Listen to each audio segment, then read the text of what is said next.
Hello friends, எல்லோரும் எப்படி இருக்கீங்க? ரொம்ப லாங் டைம் ஆகிடுச்சு உங்கள் கூட பேசி. கொஞ்சம் ஒரு 1 இயரே வந்து கேப் எடுத்துட்டேன்னு நினைக்கிறேன்.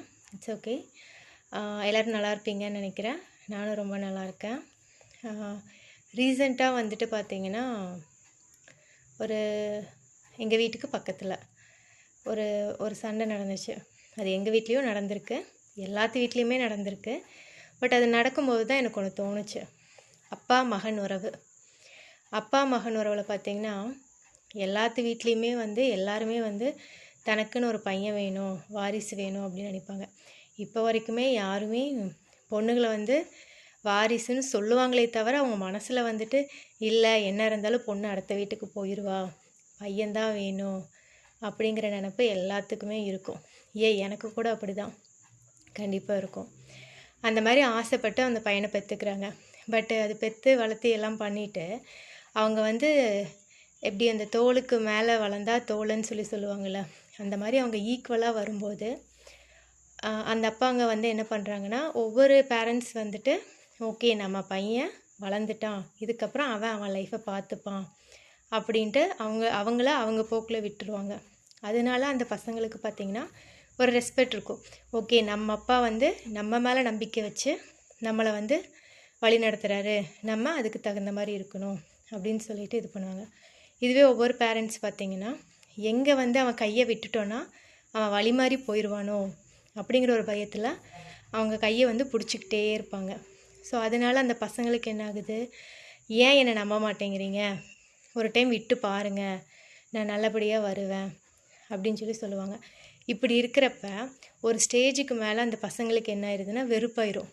என்னடா நம்ம அப்பா எப்போ பாரு இப்படியே இருக்காரு, இப்படியே பண்ணுறாரு, நம்ம மேலே நம்பிக்கையே வரமாட்டேங்குது அப்படிங்கிற மாதிரி சொல்லுவாங்க, நினைப்பாங்க. அது ஒரு கட்டத்துக்கு மேலே என்ன ஆகுது, அவங்க அப்பா மேலே ஒரு வெறுப்பையே உண்டாக்கிடுது. வெறுப்பு இருந்தாலும் மற்றவங்க முன்னால் வந்து எங்கள் அப்பா அப்படிங்கிற ஒரு இது இருக்கும். பட் வந்து அவங்க அம்மா கிட்டே பேசும்போது ஏம்மா அப்பா இப்படி இருக்காரு அப்படிங்கிற மாதிரி வந்து பேசிகிட்ருப்பாப்புல. இதுவே ஆஃப்டர் மேரேஜ் பார்த்தீங்க அப்படின்னா டோட்டலாகவே வந்து டிஃப்ரெண்ட்டாக இருக்கும். எப்போ என்ன நடக்கும்னு யாருக்குமே தெரியாது.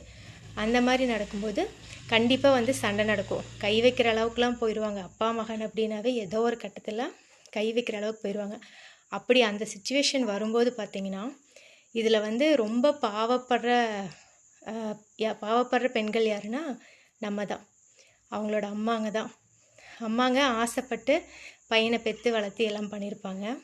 அதே ஒரு சமயத்தில் அப்பாங்களும் வேணும், அவங்க ஹஸ்பண்டும் வேணும், பையனும் வேணும்.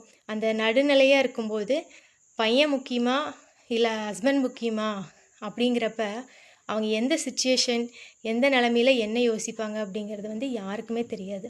ஸோ அந்த மாதிரி சிச்சுவேஷனில் தான் பெண்கள் இப்போ இருக்கிறோம். இந்த நிலைமை வந்து இப்போ வரைக்கும் நான் ஃபேஸ் பண்ணதில்லை.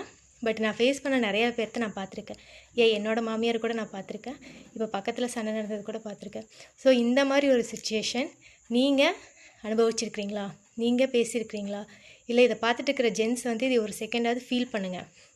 ஃபீல் பண்ணி ஓகே, நம்ம 2 பேரும் சண்டை போடும்போது நம்ம அம்மாவோட மைண்ட் செட் என்னவாக இருக்கும், அம்மா பிள்ளைக்குன்னு பார்ப்பாங்களா இல்லை புருஷனுக்குன்னு பார்ப்பாங்களா அப்படிங்கிற இது வந்து எல்லாத்துக்குமே இருக்கும். ஸோ நீங்கள் இதை பற்றி என்ன நினைக்கிறீங்க அப்படிங்கிறத கண்டிப்பாக கமெண்ட்டில் சொல்லுங்கள். இந்த விஷயம் உங்கள் வீட்லேயே நடந்திருக்கு அப்படின்னா கண்டிப்பாக ஷேர் பண்ணுங்கள். என்னோடய வீடியோ உங்களுக்கு பிடிச்சிருந்துச்சி அப்படின்னா லைக் பண்ணுங்கள், ஷேர் பண்ணுங்கள், சப்ஸ்கிரைப் பண்ணுங்கள். நன்றி, வணக்கம்.